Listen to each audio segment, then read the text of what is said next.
pour grandir. J'ai fait un rêve cette nuit et je garde fermé mes yeux pour continuer ce temps heureux. Car mon rêve c'était vous, je vous voyais à genoux, mais disant sans cesse le monde d'une traverse. Et dans vos yeux j'ai compris que votre cœur était pris, ainsi que votre âme pour le regard d'une femme. Et vous avez voulu poser pour mieux me briser sur une rue à tomber.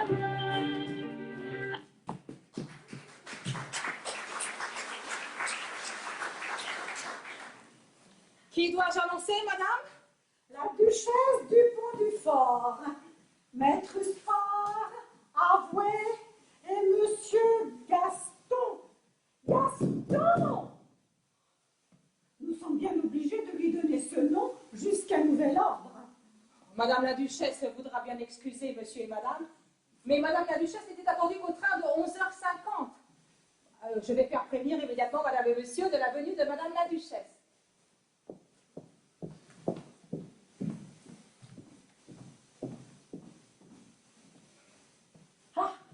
Mon petit Gaston, je suis follement heureuse. J'étais sûre que vous étiez le fils d'une excellente famille.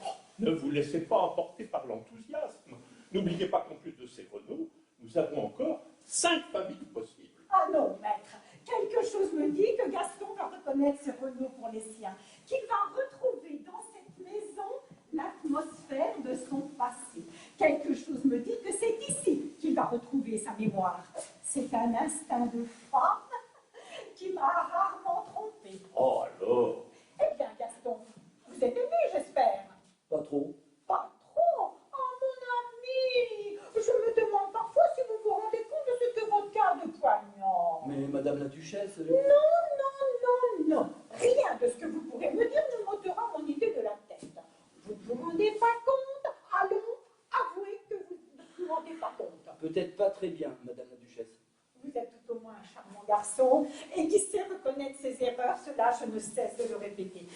Il n'en demeure pas moins que votre insouciance, votre désinvolture sont extrêmement blâmables, n'est-ce pas, Uspar? Mon Dieu! Si.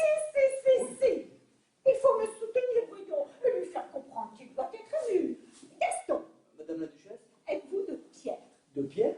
Oui, avez-vous le cœur plus dur que le roc? Je ne crois pas, madame la duchesse. Excellente réponse. Moi non plus, je ne le crois pas. Et pourtant, pour un observateur moins avisé que nous, votre conduite laisserait croire que vous êtes un homme de marbre. Ah. Gaston, vous ne comprenez peut-être pas la gravité de ce que je vous dis. Oh, j'oublie parfois que je parle en amnésique et qu'il y a des mots que vous avez pu ne pas réapprendre depuis 18 ans. Savez-vous ce que c'est que du marbre? De la pierre? C'est bien. Mais savez-vous encore quelle sorte de pierre? La pierre la plus dure. Vous m'entendez? Oui. Et cela ne vous fait rien que je compare votre cœur à la pierre la plus dure? Bah non, ça me ferait plutôt rigoler. Oh, avez-vous entendu ça? C'est un enfant. Il n'y a plus d'enfant. C'est un ingrat. Ainsi, vous êtes un des cas les plus troublants de la psychiatrie, une des énigmes les plus angoissantes de la Grande Guerre. Et si je traduis bien votre grossier langage, cela vous fait rire. Vous êtes, comme l'a dit très justement un journaliste de talent, le sotin inconnu vivant. Et cela vous fait rire. Comment le trouvez-vous, Uspar?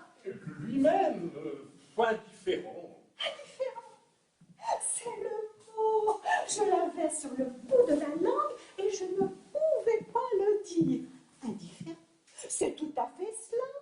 C'est pourtant son sort qui se joue, que diable. Ce n'est pas nous qui avons perdu la mémoire. Ce n'est pas nous qui recherchons notre famille. N'est-ce pas, Uspar? Certainement non. Alors? Vous avez encore les illusions d'une foi neuve. des années qu'il oppose cette inertie à toutes nos tentatives. Il est impardonnable de ne pas reconnaître le mal que mon neveu se donne pour lui. Si vous saviez avec quel admirable dévouement il le soigne, quel cœur il met à cette tâche.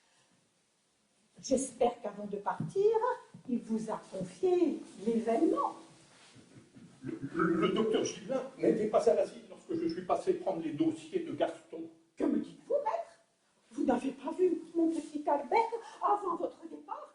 Vous ne savez donc pas la nouvelle? Quelle nouvelle! Il a réussi à le faire parler dans son délire. Ah, il n'a pas dit grand-chose.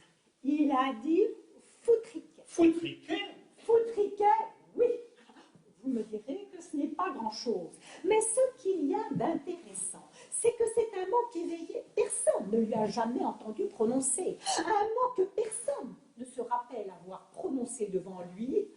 Un mot qui a donc toutes les chances d'appartenir à son passé. Foutriquet. Foutriquet, c'est un très petit indice, certes, mais c'est déjà quelque chose. Son passé n'est plus un trou noir. Et qui sait si ce Foutriquet-là ne nous mettra pas sur la voie. Foutriquet, le surnom d'un ami, peut-être un juron familier, que sais-je. Nous avons au moins une petite base maintenant. Foutriquet. Foutriquet. Quand Albert est venu m'annoncer ce résultat inespéré, il m'a crié en entrant: Tante, mon malade a dit un mot de son passé, c'est un juron. Je tremblais, mon cher. J'appréhendais une ordure. Un garçon qui a l'air si charmant. Je serais désolée qu'il soit d'extraction basse. Si le gaillard retrouve la mémoire pour nous dire qu'avant la guerre, il était ouvrier maçon. Mais quelque chose me dit le contraire. Je suis une romanesque, mon cher. Quelque chose me dit que le malade de mon neveu était un homme extrêmement connu. J'aimerais un auteur dramatique, un grand auteur dramatique. Un homme très connu, c'est peu probable. On l'aurait déjà reconnu. Oh, maître, vous êtes cruel. Vous détruisez un beau rêve. Mais c'est tout de même un homme de race. Cela, j'en suis sûre. Ce qu'il faut pour qu'il retrouve son passé, c'est le replonger dans l'atmosphère même de ce passé. De là à décider de le conduire chez les 4 ou 5 familles qui ont donné les preuves les plus troublantes, il n'y avait qu'un pas. Quand je pense que du temps du docteur Bouffon, les familles venaient en vrac tous les lundis à l'asile, le voyaient quelques minutes chacune et s'en retournaient par le premier train. Gaston, mon ami, comme c'est émouvant, n'est-ce pas, de se dire que derrière cette porte-là, il y a peut-être une mère, une maman qui cherche son petit garçon, un vieux père qui se prépare à vous tendre les bras. Vous savez, j'en ai tellement vu de vieilles bonnes femmes qui se trompaient et m'embrassaient avec leur nez humide, de vieillards en erreur qui me frottaient à leur barbe. Imaginez un homme avec près de 400 familles, Madame la Duchesse. 400 familles acharnées à le chérir.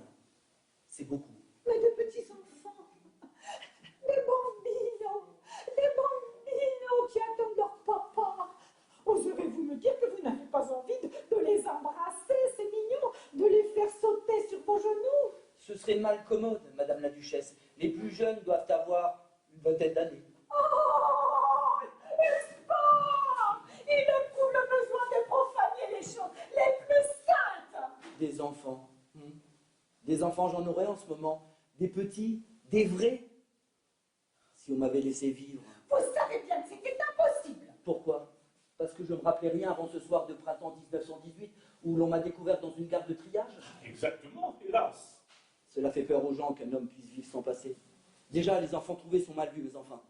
On a eu le temps de leur inculquer quelques petites notions, mais un homme fait, qui avait à peine de pays, pas de ville natale, pas de tradition, pas de nom, foutre, Quel scandale! Mon petit Gaston, on voit que vous n'étiez pas un garçon très bien élevé. Et je vous ai déjà interdit d'employer ce mot. Scandale? Non, l'autre. Pas de casier judiciaire non plus. Y pensez-vous, Madame la Duchesse? Et si j'avais déjà tué 3 hommes? Rassurez-vous, quelque chose qui ne peut me tromper me dit à moi que vous étiez un garçon très bien élevé. C'est une maigre référence pour savoir si j'ai rien fait de mal. J'ai dû chasser. Les garçons bien élevés chassent. Espérons aussi que j'étais un chasseur dont tout le monde riait et que je n'ai pas atteint 3 bêtes. Ah, mon cher, il faut beaucoup d'amitié pour vous écouter sans rire. Vos scrupules sont exagérés. J'étais si tranquille à l'asile. Je m'étais habitué à moi, je me connaissais bien. Puis voilà qu'il faut me quitter. Trouver un autre moi et l'endosser comme une vieille veste. Une minute, un petit, avant d'introduire vos maîtres. Gaston, voulez-vous vous retirer une minute au jardin? Nous vous ferons appeler. Bien, Madame la Duchesse. Oh, et puis dites-moi, ne m'appelez plus Madame la Duchesse. C'était le bon du temps où vous n'étiez que le malade de mon neveu. C'est entendu. Allez, et n'essayez pas de regarder par le trou de la serrure. Je ne suis pas pressé, j'en ai déjà vu 387. Délicieux garçon. Ah, mère, quand je pense que le docteur Bonfant l'employait à bêcher des salades, je frémis. Vous pouvez faire entrer vos maîtres, ma petite. Je suis terriblement émue, mon cher.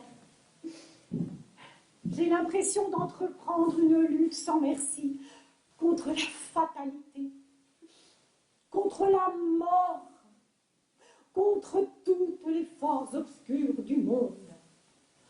Je me suis vêtue de noir. J'ai pensé que c'était le plus indiqué. Vous voyez, je vous l'avais dit, il n'est pas là. Nous lui avons simplement dit de s'éloigner un instant, madame. Permettez-moi de me présenter. Georges Renaud, ma mère et ma femme. Lucien Huspard, je suis l'avoué des intérêts matériels du malade. Madame la Duchesse du Pont-du-Fort, présidente des différentes œuvres d'association du Pont-au-Bronx, et qui, en l'absence de son neveu, le docteur Gibelin, a bien voulu se charger d'accompagner le malade. Oui, je me suis associée, dans la mesure de mes faibles forces, à l'œuvre de mon neveu. Il s'est donné à cet art avec tant de fougue, avec tant de foi. Nous lui garderons une éternelle reconnaissance des soins qu'il a donnés à notre petit Jacques, madame. Et ma plus grande joie eût été de le lui dire personnellement. Je vous remercie, madame. Mais je vous prie de m'excuser, c'est une minute si émouvante. Je vous comprends tellement, madame. Songez, madame, quelle peut être en effet notre impatience. Voilà plus de 2 ans déjà que nous sommes allés à l'asile pour la première fois. Et malgré nos réclamations incessantes, il nous a fallu attendre jusqu'à aujourd'hui pour obtenir cette seconde entrevue. Les dossiers étaient en si grand nombre, monsieur. Songez qu'il y a eu en France 400 000 disparus, 400 000 familles, et bien peu qui acceptent de renoncer à l'espoir. Croyez-moi. Oui, mais 2 ans, monsieur. Et encore, si vous saviez dans quelles circonstances on nous l'a montré alors. Le malade est passé près de nous dans une bousculade, sans que nous puissions même l'approcher. Nous étions près de 40 ans. Oh, nous nous sommes obstinés. Mon fils, rappelé par ses affaires, a dû repartir. Mais nous sommes restés à l'hôtel avec ma belle-fille dans l'espoir d'arriver à le revoir. À force d'argent, un gardien nous a ménagé une entrevue de quelques minutes, malheureusement sans résultat. Une autre fois, ma belle-fille a pu prendre la place d'une lingère qui était tombée malade. Elle l'a vu tout un après-midi, mais sans rien pouvoir lui dire, n'ayant jamais eu l'occasion d'être seule avec lui. Comme c'est romanesque. Et si on vous avait démasqué, vous savez coudre au moins. Oui, madame. Et vous n'avez jamais pu être seule avec lui. Non, madame, jamais. Ce que je ne m'explique pas, étant donné les preuves que nous vous avons apportées, c'est qu'on puisse hésiter encore entre plusieurs familles. C'est extraordinaire, oui, mais songez que d'après nos derniers recoupements, qui furent extrêmement minutieux, nous avons encore, savez-vous, 5 familles dont les chances sont sensiblement égales. 5 familles, monsieur? Mais ce n'est pas possible. Si.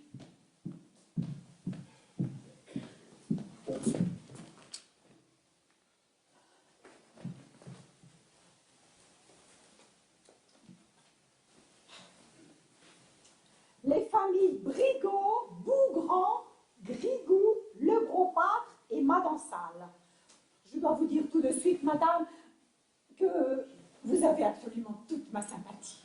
Je vous remercie, madame. Non, non, ne me remerciez pas. Votre lettre m'a dès l'abord donné l'impression que vous étiez des gens charmants. Impression que notre rencontre confirme en tout point. Après vous, d'ailleurs, Dieu sait dans quel monde nous allons tomber. Il y a une crémière, un lampiste. Un lampiste? Un lampiste, oui, madame, un lampiste. Nous vivons à une époque inouïe. Ces gens-là ont toutes les prétentions. Mais n'ayez crainte, moi vivante, on ne donnera pas Gaston à un lampiste. Oui, on avait annoncé que les visites se feraient par ordre d'inscription, ce qui était logique.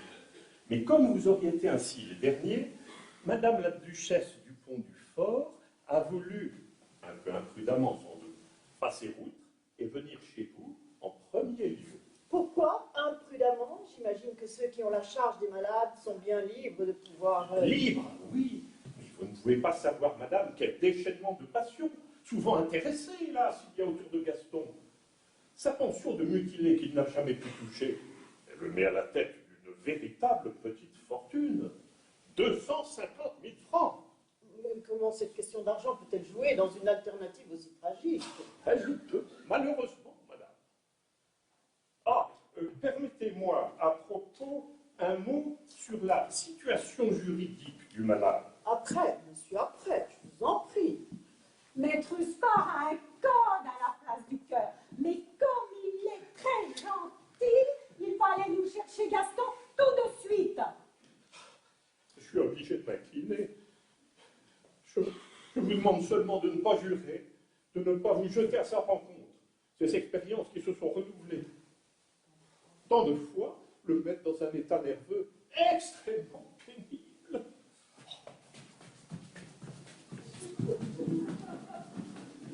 Vous devez avoir une immense hâte de le revoir, madame. Une mère ne peut guère avoir un autre sentiment, madame. Je suis émue pour vous. Vous avez également connu notre malade, madame. Oui, madame, je vous ai dit que j'avais été à l'asile. C'est juste, suis-je étourdie? Georges, mon fils aîné, a épousé Valentine toute jeune. Jacques et Valentine étaient de vrais camarades. Ils s'aimaient beaucoup. N'est-ce pas, Georges? Beaucoup, mère. L'épouse d'un frère, c'est presque une sœur, n'est-ce pas, madame? Certainement, madame. Vous devez être follement heureuse de le revoir, madame. Très heureuse, comme une sœur. Je suis une grande romanesque. J'avais rêvé, vous le dirais-je, qu'une femme qui l'aurait passionnément aimé serait là pour le reconnaître et échanger avec lui un baiser d'amour. Le premier au sortir de cette tombe. Je vois que cela ne sera pas. Non, madame, ça ne sera pas. Tant pis pour mon beau rêve.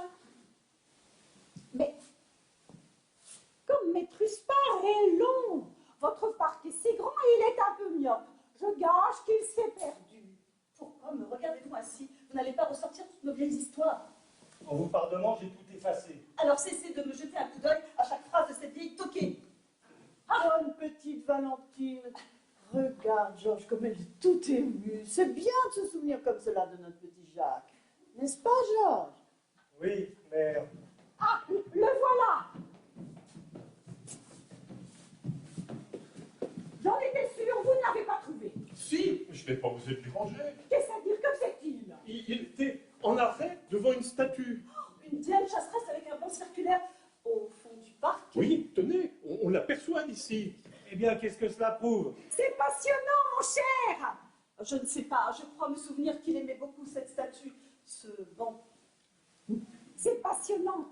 Nous brûlons, nous brûlons. Vous m'étonnez, ma petite Valentine. Ce coin du parc faisait partie de l'ancienne propriété de monsieur Dubanton. Nous avions déjà acheté cette parcelle, c'est vrai, du temps de Jacques, mais nous n'avons abattu le mur qu'après la guerre. Je ne sais pas, madame, vous devez avoir raison. Et il avait l'air si drôle en arrêt devant cette statue que je n'ai pas osé le déranger avant de venir vous demander si ce détail pouvait être significatif. Puisqu'il ne l'est pas, je vais le chercher. C'est sur ce banc que vous vous rencontriez? Je ne sais pas ce que vous voulez dire. Madame, malgré votre légitime émotion, je vous conjure de rester impassible. Comptez sur moi, madame. Ah, c'est bien lui. C'est bien lui. Gaston, essayez de ne rien penser. Laissez-vous aller, sans chercher, sans faire d'efforts. Regardez bien tous les visages.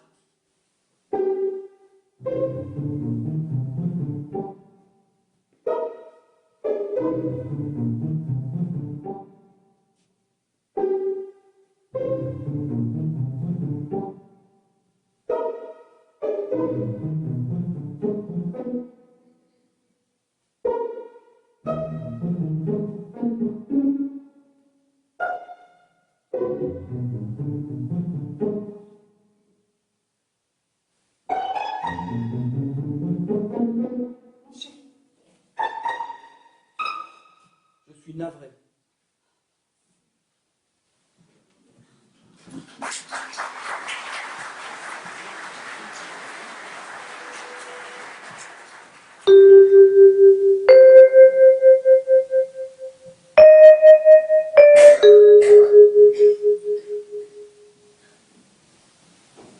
Pardon, je vous précède. Alors ici, tu vois, c'est le couloir que tu prenais pour aller à ta chambre. Et voici ta chambre. Ah, quelle négligence! J'avais pourtant demandé qu'on enlève les housses et qu'on ouvre les rideaux. Oh, ma chambre.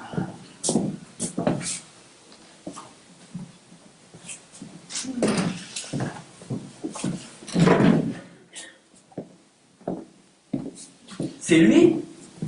Oui, c'est toi, à 7 ans. Je me voyais blond et timide. Tu étais châtain très foncé. Tu joues au football toute la journée, tu casses les pieds. Tiens, regarde ce que j'ai fait descendre du grenier. Qu'est-ce que c'est? C'est la main de l'oncle Gustave et ce sont tes jouets. Mes jouets? Oh, j'ai eu des jouets moi aussi, c'est pourtant vrai. Je ne savais plus que j'avais des jouets.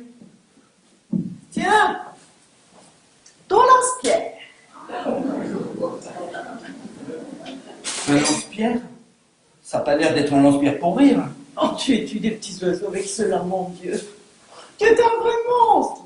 Et tu sais, tu ne te contentais pas des oiseaux du jardin. J'avais une volière avec des oiseaux de prix.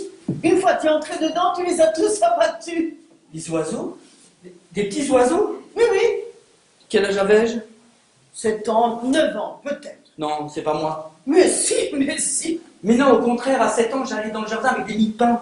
Et j'appelais les moineaux pour qu'ils viennent picorer dans ma main. Mais les malheureux, mais tu leur aurais tordu le cou. Et le chien auquel il a cassé la patte avec une pierre. Et la souris qui le prenait au bout d'une ficelle. Et les écureuils, les belettes, et puis toi. On a tué, mon Dieu, de ces petites bêtes. Tu faisais empailler les plus belles. Il y en a toute une collection là-haut, il faudra que je te les fasse descendre. Alors, voilà tes couteaux, tes carabines, première carabine, tes gyroscopes. Mais il n'y a pas de polichinelle, d'arche de Noé? Tout petit, tu n'as plus voulu que des jouets scientifiques. Je me vois pas du tout comme ça, enfant. Et il avait un ami, ce petit garçon? Mais, naturellement. Naturellement. Tu avais beaucoup de camarades. Oui, mais pas les camarades, un ami. Celui avec lequel je préférais sortir. Celui à qui je racontais tout. Tu ne préférais personne, tu sais. Votre fils n'avait donc pas d'amis? C'est dommage. Je vous avouerai même que c'est de cet ami imaginaire que j'espérais recevoir la mémoire. C'est-à-dire, un ami, tu en as eu un que tu aimais beaucoup. Tu l'as même gardé jusqu'à tes 17 ans. Nous ne t'en reparlions pas parce que c'est une histoire si pénible. Il est mort? Non, non, il n'est pas mort. Vous vous êtes quittés, vous vous êtes fâchés. Définitivement. Définitivement? À 17 ans? Et vous avez su le motif de cette brouille? Vaguement, vaguement. Et ni votre frère ni ce garçon ont cherché à se revoir depuis. Tu oublies qu'il y a eu la guerre. Et puis, tu sais, voilà, vous vous étiez disputés pour une chose futile, vous vous étiez même battus comme des garçons de cet âge. Et sans le vouloir, sans doute, tu as eu un geste brutal, malheureux surtout. Tu l'as poussé du haut d'un escalier, en tombant, il a été atteint à la colonne vertébrale. Alors on a dû le garder très longtemps dans le plâtre, et depuis il est resté infirme. Tu comprends maintenant comme il aurait été difficile, pénible, même pour toi, d'essayer de le revoir. Je comprends. Et ça s'est passé où, cette dispute? Au collège, dans sa maison? Non, ici. Mais ne parlons pas d'une chose aussi affreuse, une de celles qu'il vaut mieux ne pas te rappeler, Jacques. Si j'en retrouve une, il faut que je les retrouve toutes. Un passé ne se vend pas au détail. Où nous battions-nous? Nous n'avons pas su exactement. Tu sais, c'est une domestique qui a raconté la scène. C'est pas une scène courante. J'imagine qu'elle a dû la raconter avec beaucoup de détails. Il a fait un faux pas. Qui sait? Tu ne l'as peut-être même pas poussé. Alors, si ce n'était qu'un incident de cette sorte, pourquoi n'ai-je pas été lui tenir compagnie chaque jour dans sa chambre? Tu sais, chacun a donné son interprétation. La malignité publique s'en est mêlée. Quel domestique nous avait vu? As-tu besoin de savoir ce détail? D'abord, cette fille n'est plus à la maison. Il y en a sûrement d'autres qui étaient là à cette époque. Je les interrogerai. J'espère bien que tu ne vas pas aller ajouter foi des commérages de cuisine. Ah, ils t'en diront de belles, bien sûr, les domestiques, si tu les interroges. Tu sais ce que c'est que ces gens-là? Monsieur, je suis sûr que vous devez me comprendre, vous. Eh bien, pour une histoire de jeunes gens, vous avez échangé des coups. Tu sais comme on est vif à cet âge. Non, pas vous. Cette domestique est encore ici, n'est-ce pas? Vous avez menti tout à l'heure. Oui, elle est encore là. Appelez-la, s'il vous plaît, monsieur. Pourquoi hésiter? Vous savez bien que je la retrouverai, je l'interrogerai un jour ou l'autre. Mais c'est si bête, si affreusement bête. Je suis pas là pour apprendre quelque chose d'agréable.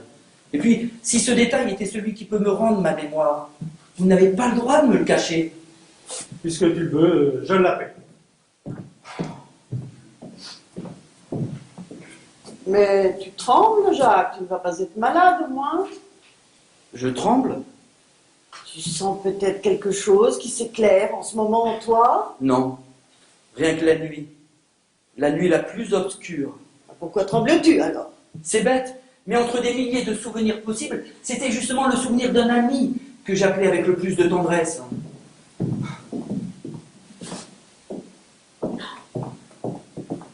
Madame m'a fait appeler? Monsieur Jacques voudrait vous parler, Juliette. À moi?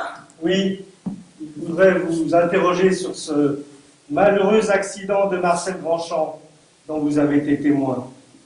Vous savez la vérité, ma fille? Vous savez aussi que si Monsieur Jacques était violent, il ne pouvait avoir une pensée criminelle. Ne lui dites rien, s'il vous plaît. Comment a commencé cette dispute?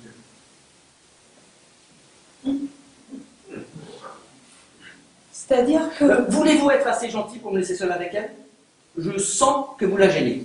Je suis prête à tout ce que tu veux, Jacques, si tu peux nous revenir. Je vous rappellerai.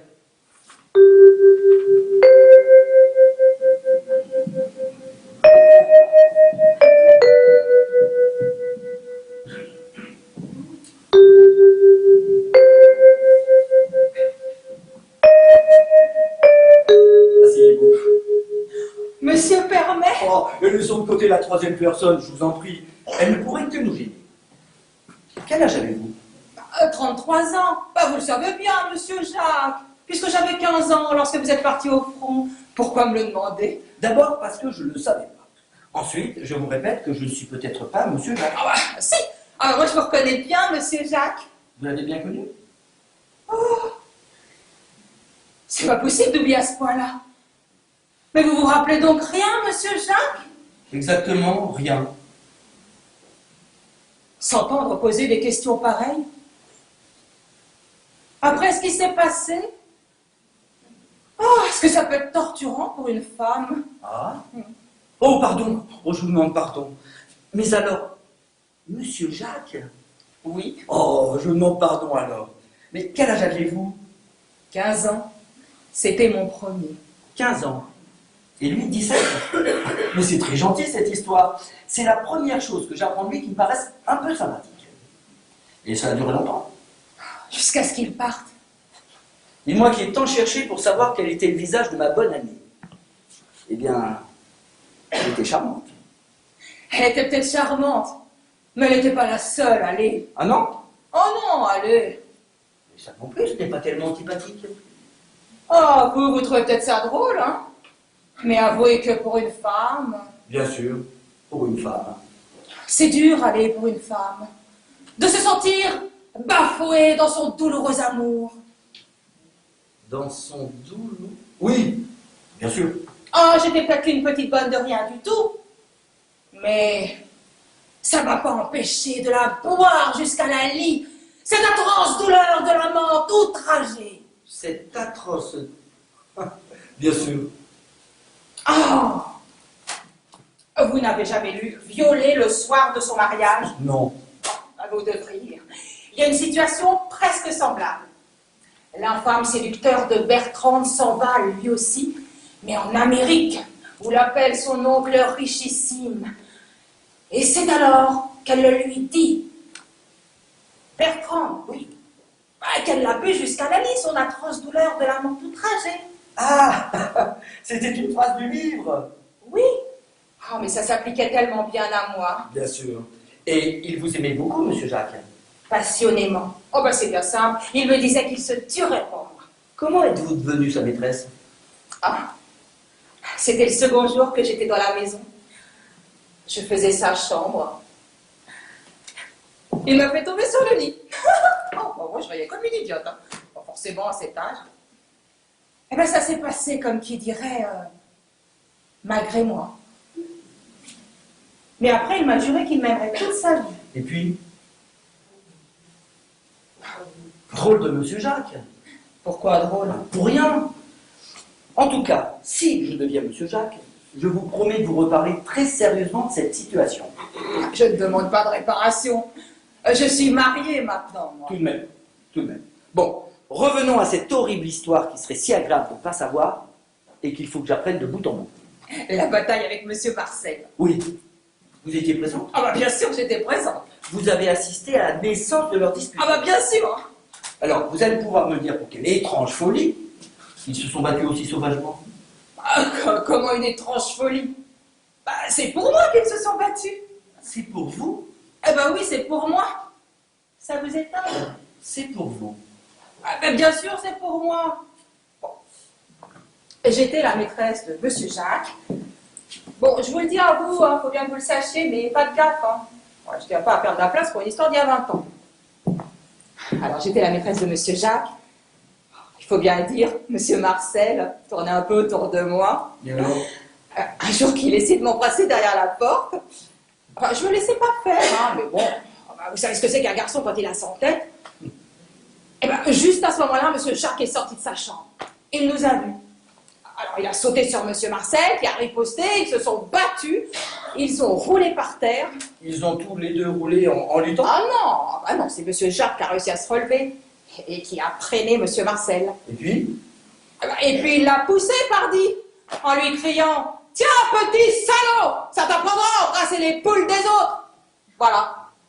Ah, c'était quelqu'un, monsieur Jacques. Et c'était son ami? Oh ben pensez, depuis l'âge de 6 ans qu'ils allaient à l'école ensemble. Depuis l'âge de 6 ans. Oh ben oui, c'est terrible, ben qu'est-ce que vous voulez? L'amour, oh, c'est plus fort que tout. L'amour, bien sûr. L'amour. Je vous remercie, mademoiselle.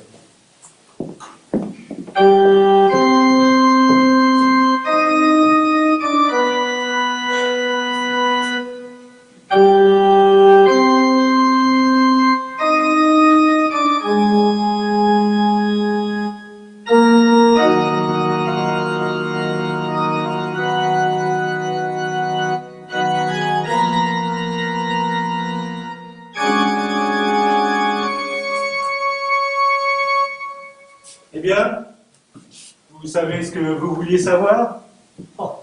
C'était pas une bien jolie chose, certainement, mais je me crois, malgré tout ce qu'on a pu dire, que ce n'était qu'un accident.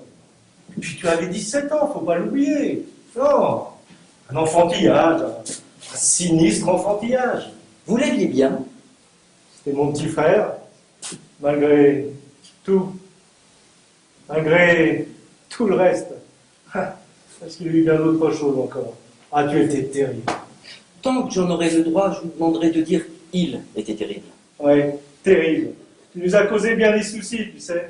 Et si tu reviens parmi nous, il te faudra apprendre des choses encore bien plus graves que ce geste malheureux pour lequel tu peux tout de même conserver le bénéfice du doute. Je dois encore apprendre autre chose? Tu étais un enfant, que veux-tu? Un enfant livré à lui-même, dans un monde désorganisé. Maman, avec ses principes, se heurtait à toi maladroitement, sans rien faire que de te refermer davantage. Moi, je n'avais pas l'autorité suffisante. Tu as fait une grosse bêtise d'abord, oui, qui nous a coûté très cher. Tu sais, nous, les aînés, nous étions au front. Les jeunes gens de ton âge se croyaient tout permis. Tu as voulu monter une affaire. En avais-tu seulement l'intention ou n'était-ce qu'un prétexte pour exécuter tes desseins? Toi seul pourras nous le dire si tu recouvres complètement la mémoire. Jouait-il que tu as demandé une vieille dame, tu l'avais ensorcelée, oui c'est le mot, ensorcelée. Tu lui as fait donner une grosse somme d'argent, près de 500 000 francs. Tu as dit que tu étais un intermédiaire. Tu t'es fait faire du faux papier en tête d'une compagnie imaginaire sans doute. Tu signais des faux reçus. Et puis un jour tout s'est découvert, mais il était trop tard. Tu avais dépensé les quelques milliers de francs qu'il restait avec des femmes et des camarades dans Dieu sait quel tripot, quelle boîte. Ah. Nous avons remboursé, naturellement. La joie avec laquelle vous apprêtez à voir revenir votre frère est admirable. Plus encore que tu ne le crois, Jacques. Comment? Il y a autre chose? Nous en reparlerons une autre fois. Pourquoi une autre fois? Il vaut mieux, j'avais appelé maman, elle doit s'inquiéter de notre silence. Vous pouvez me parler. Je suis presque sûr de n'être pas votre frère. Vous lui ressemblez beaucoup pourtant. C'est son visage, mais comme si une tourmente était passée par lui. 18 ans. Le vôtre aussi sans doute. Quoique je n'ai pas l'honneur de me le rappeler sans rides. Non, ce ne sont pas seulement les rides, c'est une usure, mais une usure qui, au lieu de creuser, de raviner, aurait adouci, poli.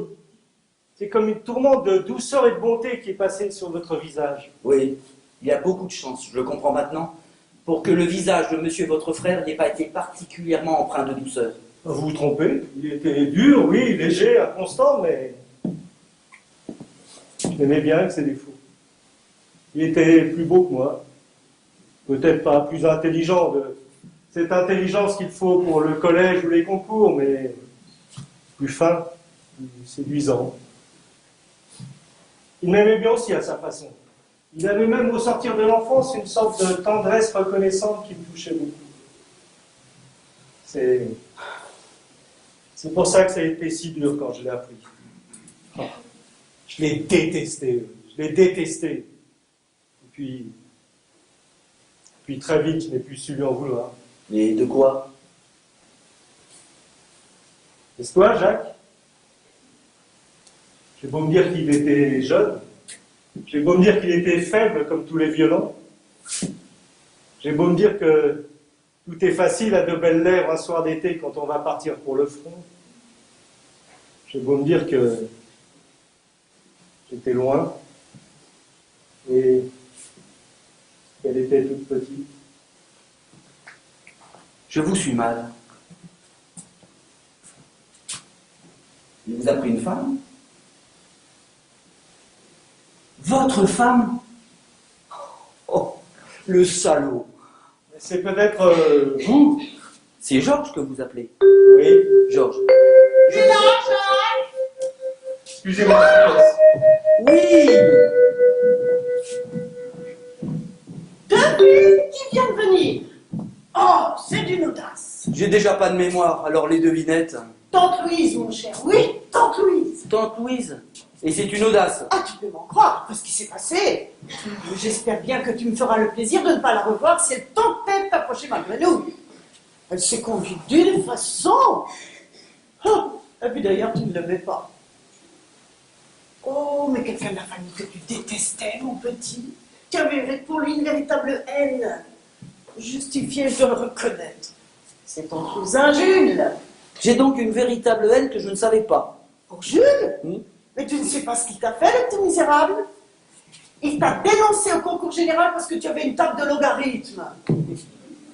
Ah, c'est vrai, il faut bien que je te raconte toutes ces histoires. Tu serais capable de leur faire bonne figure à tous ces gens. Toi qui ne te souviens de rien. Et Gérard Dubuc, qui viendra sûrement te faire des sucreries. Pour pouvoir rentrer à la compagnie filière où tu avais beaucoup plus de chances que lui d'être pris à cause de ton oncle, il t'a fait éliminer en te calomniant près de la direction. Mais oui, nous avons su plus tard que c'était lui. Oh, mais j'espère bien que tu fermeras la porte. Comme à certains autres, que je te dirai, et qui t'ont trahi ignoblement. Comme c'est plein de choses agréables, un passé. En revanche, quoiqu'elle soit un peu répugnante depuis qu'elle est paralytique, la pauvre, il faudra bien embrasser la chère Madame Bucon, elle t'a vu naître. Ça me paraît pas une raison suffisante. Et puis c'est elle qui t'a soigné pendant ta pneumonie, quand j'étais malade en même temps que toi. Elle t'a sauvé, mon petit. Mais c'est vrai, il y a aussi la reconnaissance. Ah mais j'y pensais plus à celle-là. Des obligations, des haines, des blessures. Qu'est-ce que je croyais donc que c'était des souvenirs? C'est juste, j'oubliais, des remords. J'ai un passé complet maintenant. Mais vous voyez comme je suis exigeant. J'aurais préféré un modèle avec quelques joies, un petit enthousiasme aussi, si c'était possible. Vous n'avez rien à m'offrir? Je ne te comprends pas, mon petit. C'est pourtant simple. Je voudrais que vous me disiez de mes anciennes joies. Mes haines, mes remords ne m'ont rien appris. Donnez-moi une joie de votre fils, que je vois comment elle sonne en moi. Oh, ce n'est pas difficile, tes joies, tu en as eu beaucoup, tu sais. Tu as été tellement gâté. Eh bien, j'en voudrais une. Bon, mais c'est agaçant, quand il faut se rappeler comme ça, d'un coup, on ne sait que choisir. Dites au hasard. Ah, mais tiens, quand tu avais 12 ans... Une joie d'homme. Les autres sont trop loin. C'est que tes joies d'homme, tu ne me les disais pas beaucoup. Tu sais, un grand garçon. Tu sortais tellement, comme tous les grands garçons. Vous étiez les rois à cette époque, alors tu allais dans les bars, aux courses. Tu avais des joies avec tes camarades, mais avec moi... Vous ne m'avez jamais vu joyeux devant vous. Mais tu penses bien que si. Tiens, le jour de tes derniers prix, non, je me rappelle... pas les prix. Plus tard. Entre le moment où j'ai posé mes livres de classe et celui où on m'a mis un fusil entre les mains. Pendant ces quelques mois qui devaient être, sans que je m'en doute, toute ma vie d'homme. Je cherche. Mais tu faisais tellement l'homme. Mais enfin, à 18 ans, si sérieusement on joue à l'homme, on est encore un enfant. Je vous demande pas une joie débordante, une toute petite joie. Je vais te dire, mon petit Jacques, j'aurais voulu t'expliquer cela plus tard et plus posément. Nous n'étions plus en très bons termes à cette époque tous les deux. Oh, c'était un enfantillage. Avec le recul, je suis sûre que cela va te paraître beaucoup plus grave que ça n'a été. Oui, entre le collège et le régiment, nous ne nous adressions plus la parole. Ah? Oh oui, au cours des bêtises, tu sais. Et ça a duré longtemps, cette dispute? Presque un an. Fichtre! Et qui avait commencé? Oh, moi, si tu veux. Mais c'était bien à cause de toi. Tu t'étais entêté stupidement. Quel entêtement de jeune homme a donc pu vous entraîner à ne pas parler à votre fils pendant un an? Tu n'as jamais rien fait pour faire cesser cet état de choses. Rien. Mais quand je suis parti pour le front, nous nous sommes réconciliés tout de même. Vous ne m'avez pas laissé partir sans m'embrasser. Si. Mais c'est ta faute. Ce jour-là aussi, je t'ai attendu dans ma chambre. Toi, tu attendais dans la tienne. Tu voulais que je fasse les premiers pas, moi, ta mère. Alors que tu m'avais gravement offensé. Les autres ont eu beau s'entremettre, rien ne t'a fait céder, rien. Et tu partais pour le front. Quel âge avais-je? 18 ans. Je ne savais peut-être pas où j'allais. À 18 ans, c'est une aventure amusante, la guerre. Mais on n'était plus en 1914 où les mères mettaient des fleurs au fusil. Vous deviez le savoir, vous, où j'allais. Oh, je pensais que la guerre serait finie avant que tu quittes la caserne ou que je te reverrais à ta première permission avant le front. Et puis tu étais toujours si cassant, si dur avec moi. Mais vous ne pouviez pas descendre me dire « Tu es fou, embrasse-moi !» J'ai eu peur de tes yeux, du rictus d'orgueil que tu aurais eu sans doute. Tu aurais été capable de me chasser, tu sais. Eh bien, vous seriez revenu. Vous auriez pleuré à ma porte. Vous auriez supplié. Vous seriez mis à genoux pour que cette chose ne soit pas et je vous embrasse avant de partir. Ah, c'est mal de ne pas vous être mis à genoux. Mais une mère, Jacques. J'avais 18 ans et on m'envoyait mourir. J'ai un peu honte de vous dire ça. Mais j'ai beau être brutal, m'enfermer dans mon jeune orgueil imbécile. Vous auriez dû vous mettre à genoux et me demander pardon. Pardon de quoi? Mais je n'avais rien fait, moi. Et qu'est-ce que j'avais fait, moi, pour que cet infranchissable fossé se creuse entre nous? Ah, tu t'étais mis dans la tête d'épouser une petite couturière que tu avais trouvée Dieu sait où et qui refusait sans doute de devenir ta maîtresse. Le mariage n'est pas une amourette. Bien sûr, c'était une bêtise. Mais ma classe allait être appelée dans quelques mois. Vous le saviez? Et si cette bêtise était la seule qui m'était donnée de faire? Mais on ne pensait pas que tu allais mourir. Et puis, je ne t'ai pas tout dit. Tu sais ce que tu m'as crié en plein visage, avec ta bouche toute tordue, ta main levée sur moi, ta mère. Je te déteste, voilà ce que tu m'as crié. Comprends-tu maintenant pourquoi je suis restée dans ma chambre, en espérant que tu monterais? Et je suis mort à 18 ans, sans avoir eu ma petite joie, sous prétexte que c'était une bêtise. Et sans que vous m'ayez parlé. J'ai été couché sur le dos toute une nuit avec ma blessure à l'épaule. Et j'étais 2 fois plus seul que les autres, qui appelaient leur mère. C'est vrai, je vous déteste. Mais Jacques, qu'est-ce que tu as? Je ne suis pas Jacques Renaud. Je ne reconnais rien ici de ce qu'il était à lui. Si vous voulez me faire plaisir, pas seulement me faire plaisir, me faire du bien, vous me permettriez de retourner à l'asile. Mais Jacques! Et vous ne m'appelez plus Jacques! Il a fait trop de choses, ce Jacques. Gaston, c'est bien. Quoi que ce ne soit personne, je sais qui c'est. Mais ce Jacques, dont le monde est déjà entouré de tant de cadavres d'oiseaux, ce Jacques qui a trompé, meurtri, qui s'en est allé tout seul à la guerre sans personne à son train, ce Jacques qui n'a même pas aimé, il me fait peur! Mais enfin, mon petit! Allez-vous-en, je ne suis pas votre petit. Ah, tu me parles comme autrefois! Je n'ai pas d'autre foi. Je vous parle comme aujourd'hui. Allez-vous-en! C'est bien, Jacques. Mais quand les autres t'auront prouvé que je suis ta mère, il faudra bien que tu viennes me demander pardon.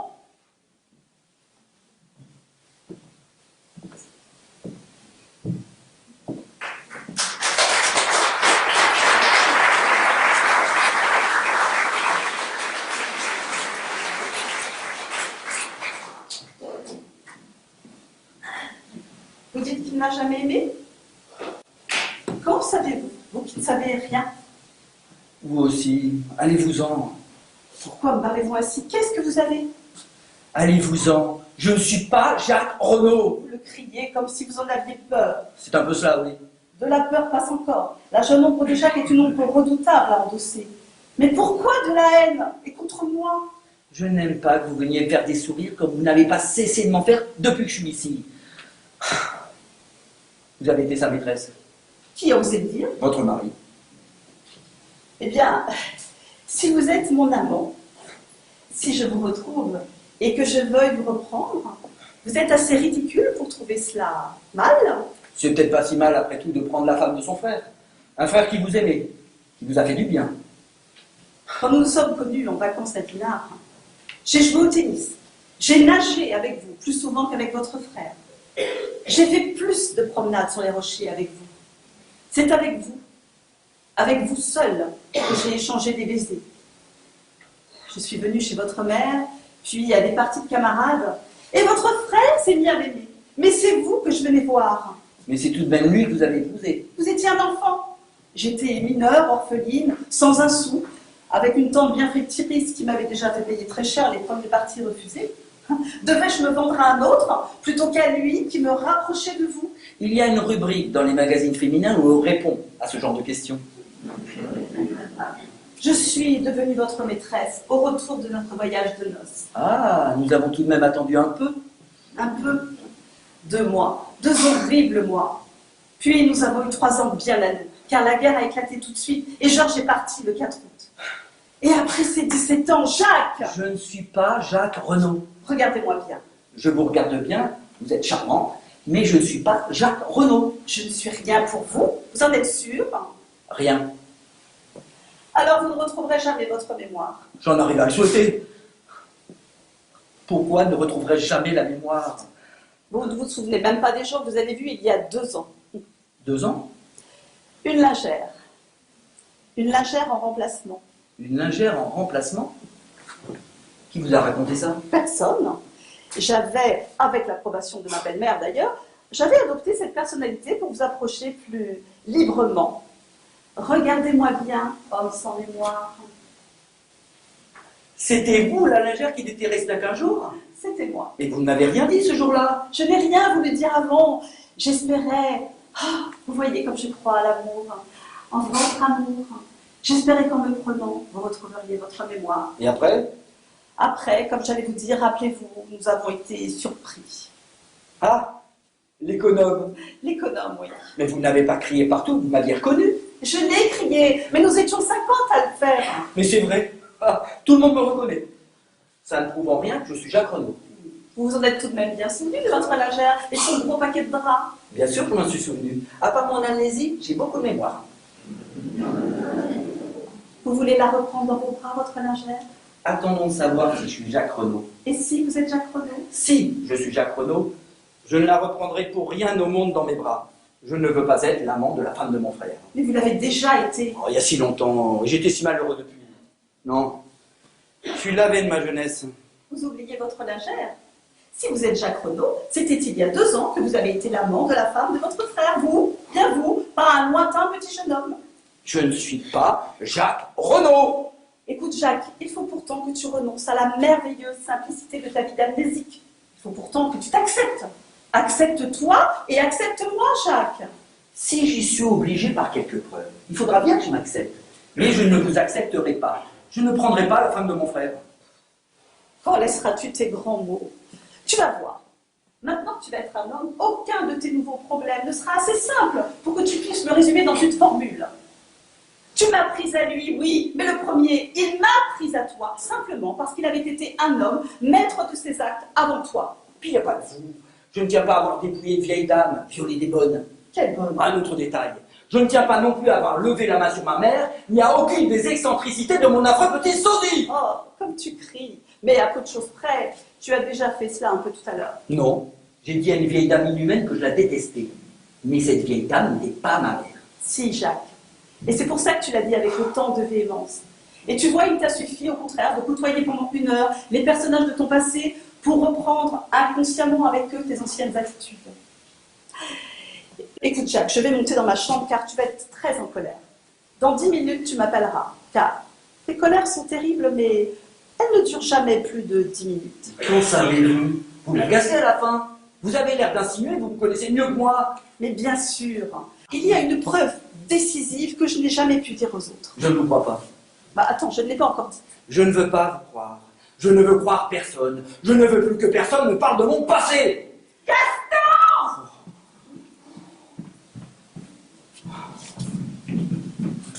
Gaston, c'est épouvantable!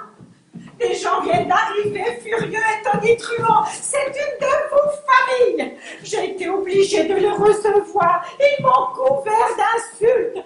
Je comprends maintenant que j'ai été follement imprudente de ne pas suivre l'ordre d'inscription que nous avions annoncé par voie de presse. Ces gens-là se croient frustrés. Ils vont faire un scandale. Nous accuser de Dieu sait quoi. Je suis sûr, madame, que personne n'oserait vous suspecter. Mais vous ne comprenez point que ces 250 000 francs les aveuglent.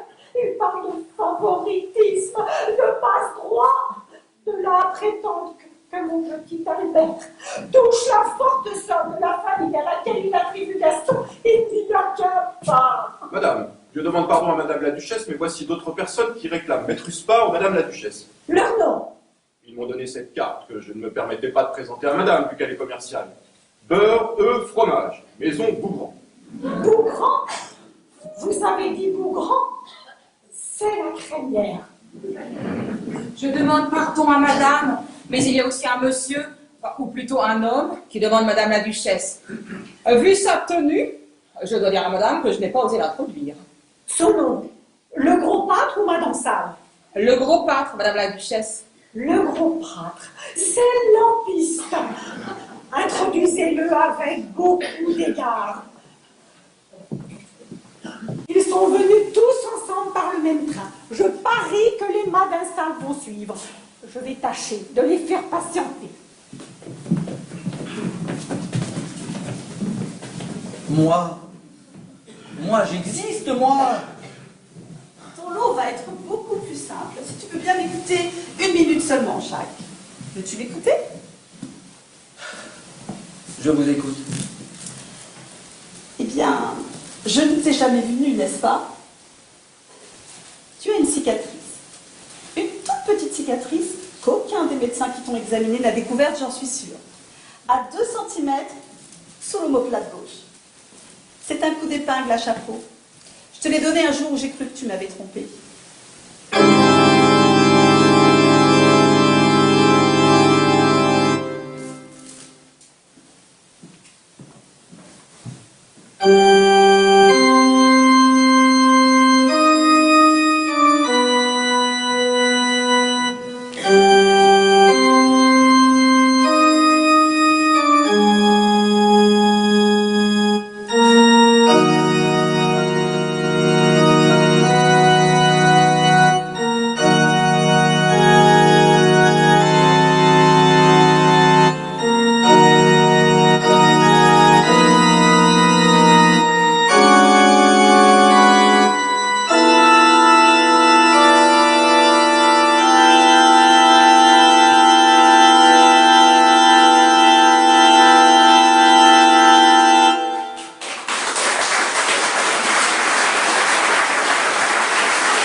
Vous les posons autour du lit, madame la duchesse? Oui, oui, autour du lit. Quand on ouvre les yeux, il les voit tous en même temps. Ah, si une de ces petits animaux pouvait le faire revenir à lui, cela peut le frapper beaucoup. Il aimait tant les traquer, monter sur les arbres à des hauteurs vertigineuses pour mettre de la glu sur les branches. Mettez-en un sur l'oreiller, là, tout près de lui. Sur l'oreiller, là. Oui, oui.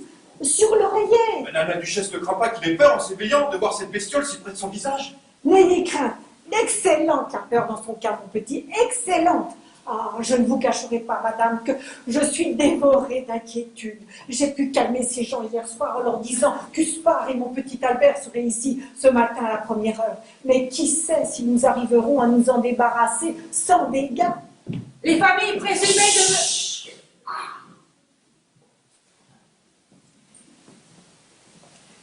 Les familles présumées de M. Gaston viennent d'arriver, madame la duchesse. Vous voyez? Je leur avais dit 9h, ils sont là à 9h moins 5. Ce sont des gens que rien ne fera céder. Où les avez-vous introduits, Juliette? Dans le grand salon, madame. Ils sont autant qu'hier. C'est bien l'idée de paysans de venir en groupe pour mieux se défendre.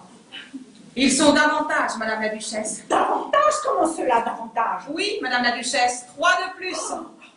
Mais ensemble. Il y a un monsieur de bonne apparence avec un petit garçon et sa gouvernante. Une gouvernante? Quel genre de gouvernante? Anglais, Madame la Duchesse. Ce sont les madansales des gens que je crois charmants. C'est la branche anglaise de la famille qui réclame Gaston. C'est touchant, n'est-ce pas, de venir d'aussi loin rechercher un des siens. Vous ne trouvez pas? Priez ces personnes de patienter quelques minutes, ma petite dame.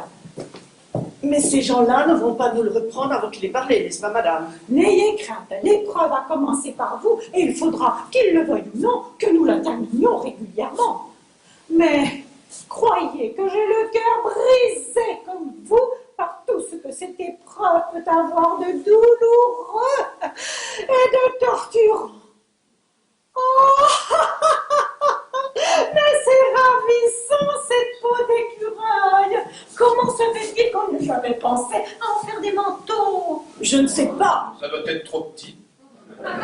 Attention, monsieur a bouché. Ah, ne nous montrons surtout pas. Ouvrez les rideaux. Qu'est-ce que c'est? Qu'est-ce que c'est, toutes ces bêtes? Qu'est-ce qu'elles veulent? Elles sont empaillées, monsieur. Ce sont les petites bêtes que monsieur s'amusait à tuer. Monsieur ne les reconnaît donc pas? Je n'ai jamais tué de bêtes. Que monsieur se rappelle les pièges d'acier qu'il choisissait longuement sur le catalogue de la manufacture d'armes et cycles de Saint-Étienne. Pour certaines, monsieur préférait se servir de la glu. Elle n'était pas encore morte quand il les trouvait? Généralement pas, monsieur. Monsieur les achevait avec son couteau de chasse. Monsieur était très adroit pour cela. Qu'est-ce qu'on peut faire pour des bêtes mortes? Bon, il ne faut pas que monsieur se peine à ce point, ce n'est pas bien grave, des bestioles. Et puis en somme, maintenant, c'est passé. C'est passé. Et même si j'étais assez puissant à présent pour rendre à jamais heureuse la race des petits animaux des bois, vous l'avez dit, c'est passé.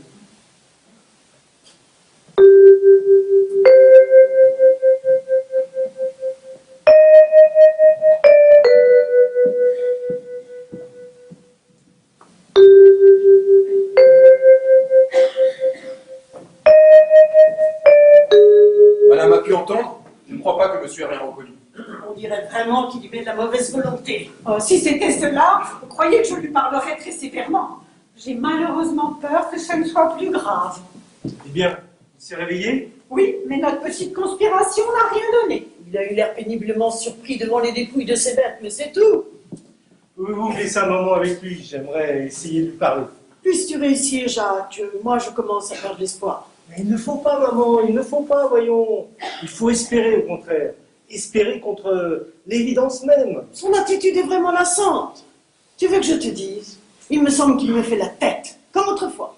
Et puisqu'il ne t'a même pas reconnu. Ah, il avait si mauvais caractère. Amnésique ou non, pourquoi veux-tu qu'il ne l'ait plus? Oh, je crois que vous exagérez son animosité contre vous. En tout cas, je n'ai pas de conseil à vous donner, mais je voulais vous dire que je trouve votre façon d'agir un peu trop froide. Vous êtes mère, que diable! Soyez pathétique! Roulez-vous à ses pieds! Criez! Voir Jacques reprendre sa place ici est mon plus cher désir, madame. Mais je ne saurais aller jusque-là, surtout après ce qui s'est passé. C'est dommage. Je suis sûre que cela le frapperait beaucoup. Moi, si on voulait me prendre mon petit Albert, je sens que je deviendrais redoutable comme une bête sauvage.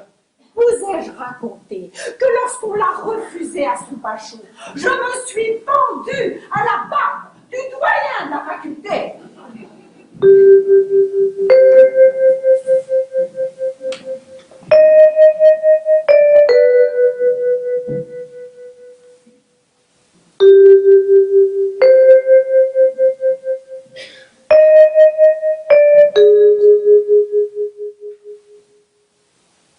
Je peux te parler, Jacques? Qui est là encore? J'avais demandé que personne ne vienne. Je ne peux donc pas me laver sans qu'on me harcèle de questions. Je te demande pardon, Jacques. Je sais bien qu'à la longue, nous t'agaçons avec nos histoires, mais ce que j'ai à te dire est important tout de même. Et si ça ne t'ennuie pas trop, j'aimerais bien que tu me permettes. Quelle saleté avez-vous encore trouvé dans le passé de votre frère pour me la coller sur les épaules? C'est pas une saleté, Jacques. Ce sont des réflexions, des réflexions que je voudrais te communiquer. Si tu le permets. Je comprends. Sous prétexte qu'on est un honnête homme, qu'on l'a toujours été, et qu'on n'a jamais rien fait de mal. Ce qui n'est pas très difficile pour certains. On se croit tout permis. On parle du haut de sa sérénité, on fait des reproches, on se plaint. Je m'en veux pas d'hier. De quoi? De tout ce que je t'ai raconté, en exagérant, en posant victime, de cette sorte de chantage que j'ai fait avec ma propre histoire. Non. Comprends, Jacques. J'ai bien réfléchi cette nuit. Ce qui s'est passé était horrible, bien sûr, mais vous étiez 2 enfants, et vous aimiez peut-être, avant. Et puis Adina, c'était plutôt avec toi qu'elle avait envie de se promener. Vous aimiez peut-être comme 2 pauvres gosses qui ne peuvent rien. Et je suis arrivé entre vous, avec ma situation, mon âge, mes gros sabots. J'ai joué les fiancés sérieux. Sa tante a dû la pousser à accepter ma demande. Enfin, ce que j'ai pensé cette nuit, Jacques, c'est que ces reproches, je n'avais pas le droit de te les faire. Et que je les retire tous. Là. Comment avez-vous pu aimer à ce point cette petite fripouille, cette petite brute? C'était mon frère, que voulez-vous? Il n'a rien fait comme un frère. Il vous a volé, vous a trompé. Vous auriez haï votre meilleur ami si elle avait agi de la sorte. Non, un ami, c'est pas pareil. C'était mon frère. Et puis, comment pouvez-vous souhaiter le voir revenir, même changer, même vieillir, entre votre femme et vous? Qu'est-ce que vous voulez? Même si c'était un assassin, il fait partie de la famille. Sa place est dans la famille. Il fait partie de la famille. Sa place est dans la famille, comme c'est simple. Il se croyait bon, il ne l'est pas. Honnête, il ne l'est guère. Libre et seul au monde. Mais le monde est peuplé d'êtres auxquels il a donné des gages et qui l'attendent. Pourquoi êtes-vous venu me raconter votre histoire par-dessus le marché? Pourquoi êtes-vous venu me jeter votre affection au visage? Pour que ça soit plus simple encore, sans doute? Vous avez gagné. Enfin, Jacques, je ne comprends pas ces reproches. Je suis venu te dire cela péniblement, crois-moi, pour te faire un peu chaud, au contraire de la solitude que tu as dû découvrir autour de toi depuis hier soir. Cette solitude n'était pas ma pire ennemie. Tu as peut-être surpris des regards domestiques, une gêne autour de toi. Il ne faut pas croire que personne ne t'aimait. Maman. Et enfin, surtout moi, je t'aimais bien. À part vous. Mais qu'est-ce que tu veux? Valentine, sans doute. Elle a été amoureuse de moi, c'est pas la même chose. Non, il y a que vous. Peut-être, oui. Pourquoi? Je ne peux arriver à comprendre pourquoi. Il n'a jamais rêvé d'un enfant, d'un garçon, d'un petit garçon qui aurait d'abord été avec toi, que tu promenais par la main, un ami assez faible, assez fragile pour avoir tout le temps envie de le protéger. J'étais tout petit quand votre père est mort. Tu avais 2 ans. Et vous? 14. Il a bien fallu que je m'occupe de toi. Tu étais si petit. Tu as toujours été si petit pour tout. Pour la dureté de maman, pour l'argent qu'on t'a donné trop facilement, trop tôt comme des imbéciles, pour la faiblesse à moi aussi, la maladresse. Mais cet orgueil et cette violence contre lesquels tu te débattais déjà depuis l'âge de 2 ans, c'était des monstres dont tu étais innocent et dont c'était à nous de te protéger. Non seulement nous n'avons pas su le faire, mais nous t'avons accusé et nous t'avons envoyé seul au front. Avec ton fusil, ta boîte à masque, tes 2 musettes et ton sac, tu devais être un si petit soldat sur le quai de la gare. J'imagine que ceux qui avaient de grosses moustaches et l'air terrible étaient de tout petits soldats eux aussi, à qui on allait demander quelque chose au-dessus de leur force. Mais toi tu avais 18 ans, et en dehors des langues mortes et de la vie décorative des conquérants, la première chose que les hommes allaient exiger de toi, c'est nettoyer les tranchées avec un couteau de cuisine. Et après, donner la mort me paraît pour un jeune homme une excellente prise de contact avec la vie. Madame la Duchesse prie monsieur de bien vouloir venir la rejoindre dans le grand salon, dès que monsieur sera prêt. Je vous laisse. Mais s'il vous plaît, malgré tout ce qu'on a pu vous dire, ne le détestez pas trop, ce Jacques. Je crois que c'était surtout un pauvre petit. Maître d'hôtel. Monsieur?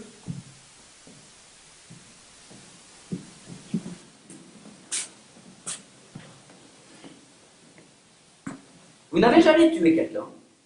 Monsieur veut sans doute plaisanter. Monsieur pense bien que si j'avais tué quelqu'un, je ne serais plus au service de madame. Même pendant la guerre, un brusque tête-à-tête, en sautant dans un abri, pendant la seconde vague d'assaut. J'ai fait la guerre comme caporal d'habillement. Je dois dire à monsieur que dans l'intendance, nous avions assez peu d'occasions. Vous avez de la chance, maître d'hôtel. Parce que c'est une épouvantable sensation que d'être en train de tuer quelqu'un pour vivre. Monsieur le dit bien, épouvantable. Surtout pour la victime. Vous vous trompez, maître d'hôtel. Tout est affaire d'imagination. Et la victime a souvent beaucoup moins d'imagination que l'assassin. Parfois, elle n'est même qu'une ombre dans un songe de l'assassin. Dans ce cas, je comprends qu'elle souffre peu, monsieur. Mais l'assassin, lui, en revanche, a le privilège des deux souffrances. Vous aimez vivre, maître d'hôtel? Comme tout à chacun, monsieur. Imaginez que, pour vivre, il vous faille plonger à jamais dans le néant un jeune homme. Un jeune homme de 18 ans. Une petite fripouille, un petit orgueilleux, mais tout de même. Un pauvre petit. Vous serez libre, maître d'hôtel, l'homme le plus libre du monde. Mais, pour être libre, il vous faut laisser derrière vous ce petit cadavre innocent. Qu'allez-vous faire? J'avoue à monsieur que je ne me suis pas posé la question. Mais je dois dire également que si j'en crois les romans policiers, il ne faut jamais laisser le cadavre derrière soi. et si personne... Oh, l'assassin ne peut voir le cadavre. Tenez, maître d'hôtel. Voilà. C'est fait. Il est là. À vos pieds. Le voyez-vous?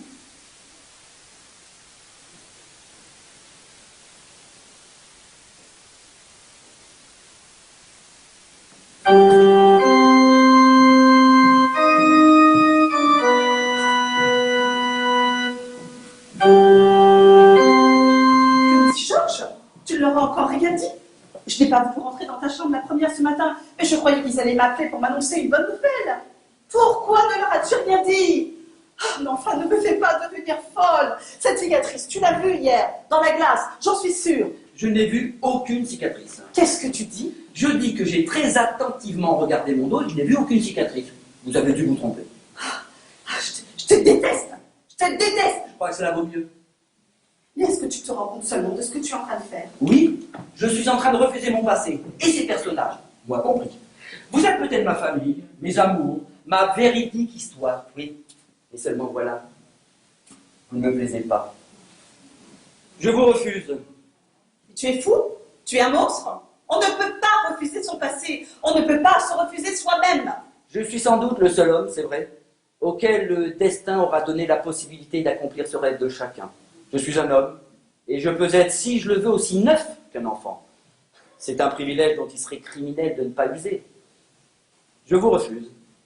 Et mon amour à moi, qu'est-ce que tu en fais? Lui non plus, tu n'as pas la curiosité de le connaître? Je ne vois de lui en ce moment que la haine de vos yeux. C'est sans doute un visage de l'amour dont seul un amnésique peut s'étonner. Et si j'avais crié partout, que je la reconnais, moi, cette cicatrice? J'ai envisagé cette hypothèse. D'un point de vue légal, vous êtes ma belle-sœur. Vous prétendez ma maîtresse. Quel tribunal accepterait de prendre une décision aussi grave sur ce louche imbroglio d'alcool dont vous seul pouvez parler? C'est bien. Tu peux être fier. Mais ne crois pas que tout ton fatras d'amnésie mis à part, ta conduite soit bien surprenante pour un homme. Je suis même sûre que dans le fond, tu dois être assez faraud de ton geste. C'est tellement flatteur de refuser une femme qui vous a attendu si longtemps. Madame la duchesse du Pont-du-Fort me prie de dire à monsieur qu'il se dépêche et qu'il veuille bien la rejoindre au plus tôt au grand salon, parce que les familles de monsieur s'impatientent. Tes familles, Jacques! Oh, c'est drôle, j'ai envie de rire. Parce qu'il y a une chose que tu oublies, c'est que si tu ne veux pas venir avec nous, il faudra que tu ailles avec elle, de gré ou de force.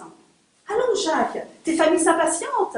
Viens, toi qui as si peur de ton passé. Viens voir ces têtes de petits bourgeois et de paysans. Viens te demander quel passé de calcul et d'avarice ils ont à te proposer.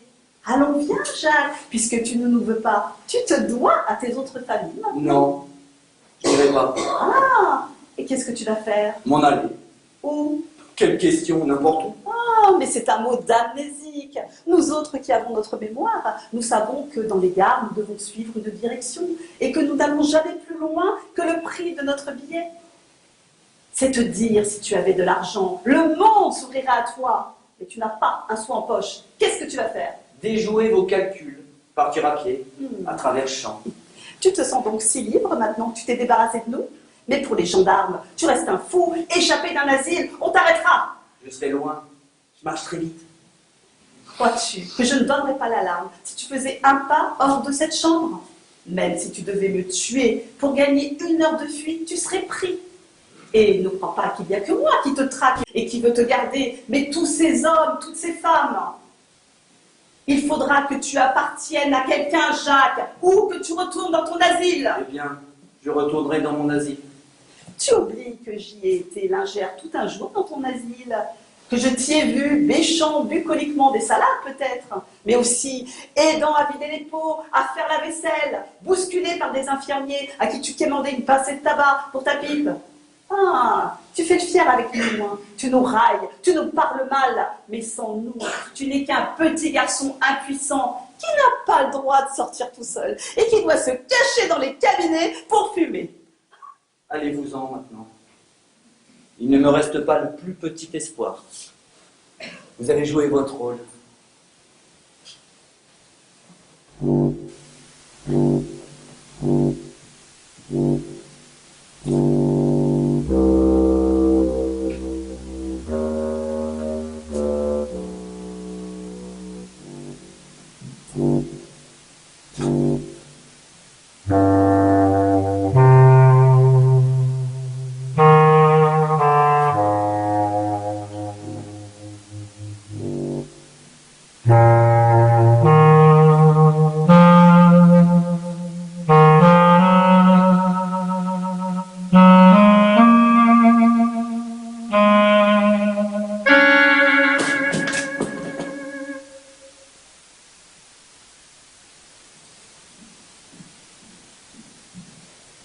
Je vous demande pardon, monsieur, mais vous pouvez peut-être me renseigner. Je cherche le petit endroit.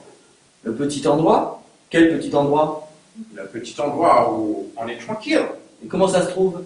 Parce que figurez-vous que moi aussi en ce moment je cherche le petit endroit où on est tranquille. Alors je me demande bien à qui nous allons pouvoir le demander. Je me le demande aussi.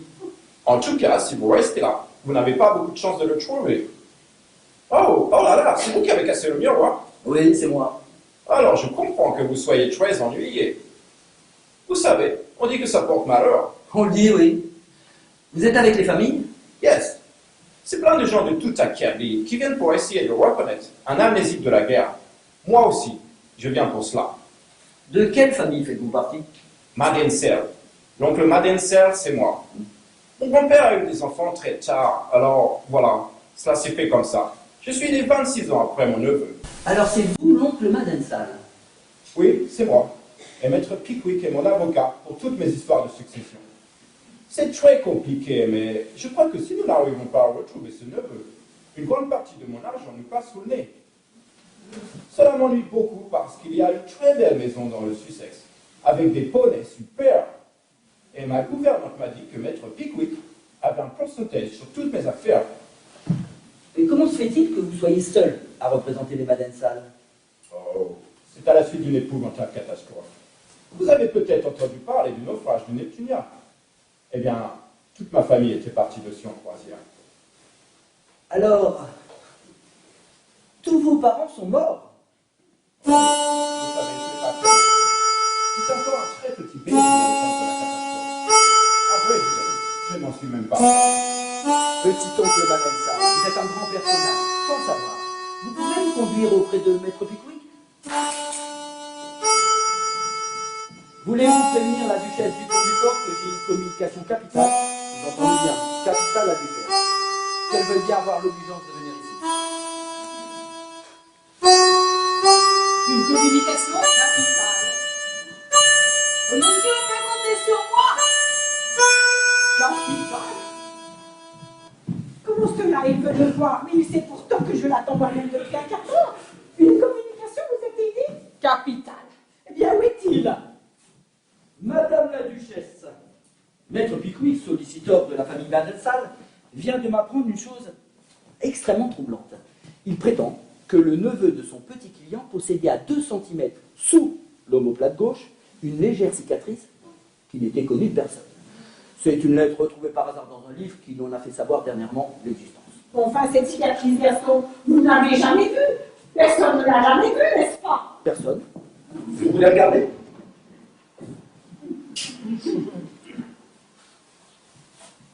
La voilà, mon Dieu, la voilà. Embrassez-moi, Gaston. Embrassez-moi, c'est une aventure merveilleuse. C'est effrayant. Je vais peut-être m'évanouir. Je ne le crois pas. Moi non plus. Je vais plutôt téléphoner à mon petit Albert. Mais dites-moi, monsieur Madansal, il y a une chose que je voudrais tant savoir. Quand il vous a fait dire foutriquet dans votre délire, est-ce un mot qui vous rattache à votre ancienne vie? Chut, ne le répétez à personne. C'est lui qui j'appelle ainsi. Oh, mon petit Albert. Cela ne fait rien. Je vous pardonne. Je comprends maintenant que c'était l'humour anglais. Mais pour ces Renaud, quel coup épouvantable. Comment leur annoncer cela? Je vous en charge. J'aurais quitté cette maison dans 5 minutes, sans les revoir. Vous n'avez même pas une commission pour eux? Non, pas de commission.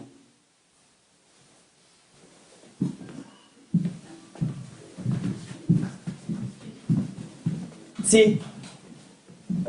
Pourtant, vous direz à Georges Renaud que l'ombre légère de son frère dort sûrement quelque part, dans une fosse commune en Allemagne, qu'il n'a jamais été qu'un enfant digne de tous les pardons, un enfant qu'il peut aimer sans crainte maintenant, de ne rien lire de laid sur son visage d'homme. Voilà. Et maintenant, laissez-moi seul avec ma famille. Il faut que nous confrontions nos souvenirs.